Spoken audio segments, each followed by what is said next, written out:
तो फिजिक्स की आगे ब्रांचेज हैं, ये इंपॉर्टेंट लॉन्ग क्वेश्चन है।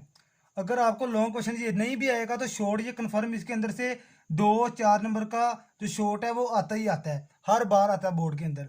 तो ब्रांचेज ऑफ फिजिक्स, फिजिक्स की हमने बात कर ली थी। The branch of science which deal with the study of matter energy and there interaction between them is called physics. और उम्मीद करता हूँ कि आपको वो समझ भी आ गई होगी। अब हमने ये लॉन्ग के तौर पर और शॉर्ट तौर पर दोनों दोनों के तौर पर हमने ब्रांचेज ऑफ फिजिक्स तैयार करनी है। तो सबसे पहले मैं बात करता हूँ मैकेनिक्स की।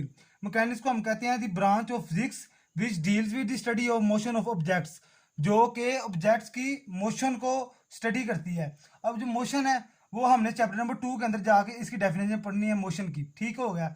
इट्स काजिज, इसके जो काजिज होते हैं एंड इसके एंड फैक्ट्स, और इसके जो असरात हैं उसको हम स्टडी करेंगे। वो क्या कहलाएगी? Mechanics. The branch of physics which deal with the motion of objects, its causes and facts. Physics की वो ब्रांच दो ऑब्जेक्ट की मोशन, उसके काजिज एंड उसके इफेक्ट्स को स्टडी करने के लिए होती है, उसको मैकेनिक्स कहते हैं। उसके बाद जो हमारे पास दूसरी ब्रांच है फिजिक्स की वो है हीट।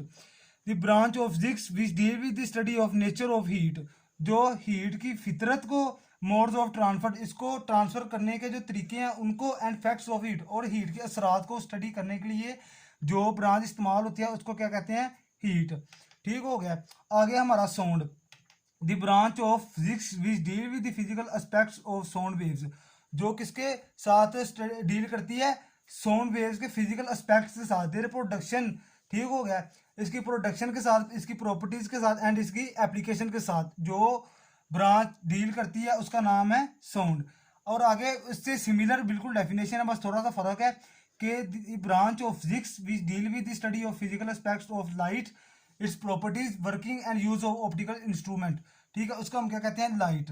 ठीक हो गया। उसके बाद अगर इलेक्ट्रिसिटी एंड मैग्नेटिज्म, ये जो ब्रांच है ये चार्जेस एट रेस्ट और इन मोशन को स्टडी करती है, उसके असरात और उसका जो रिलेशनशिप है, उसका जो ताल्लुक है मैग्नेटिज्म के साथ, उसको स्टडी करने के लिए जो ब्रांच इस्तेमाल होती है उसको क्या कहते हैं? Electricity and magnetism.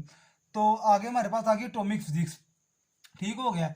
It is study of structure and properties of atoms, जो कि एटम्स की खसूसियात और उसकी साख्त को स्टडी करने के लिए ब्रांच इस्तेमाल होती है, उसको हम कहते हैं एटॉमिक फिजिक्स।